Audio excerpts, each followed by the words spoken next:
Rome Rome भाइयों. नमस्कार मित्रांनो, तर माझे नाव आहे कृष्ण प्रकाश पठारे आणि आज आपल्याला जायचं होतं हॉटेल जगदंबवर.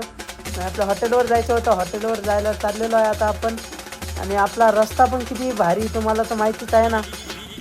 त्याच हिशोबाने आपण हॉटेलवर पोहोचलो. हॉटेलवर पोहोचल्या परेशचं मग काम चाललेलं होतं. घेतलं जरा गाड्याकडून काम करून घेऊन.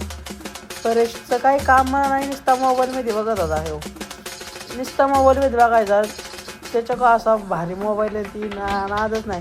हॉटेलवरचं काम उरकलं.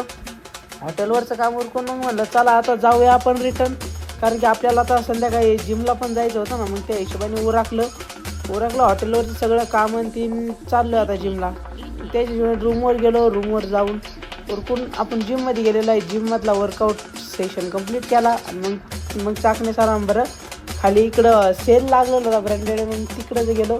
मग म्हटलं बघावं सेलमध्ये काय भेटतंय का आपल्याजवळ. पण तिथं तर काही भेटलेलं नाही आपल्याला. अख्खे म्हणजे काही नाही एवढे खास नव्हते रे कपडे, काय अख्खे असे माळखाऊच होते. मग तिथून गेलो मग आम्ही जेवायला मेसकडे गेल्यावर मग काय बोलत चालू. मेसकडे गेल्यावर भेटला रासकर म्हणतोय काय चाललंय काय नाही नेमकं, नाही का. तेवढ्यात आले मागून किरण सर आल्या. किरण सरांची रासकरची कवर मस्त जलती. तेवढं झालं मग आलो गरबा बघायला. गरबा बघून मग भेटूया पुढच्या ब्लॉगमध्ये.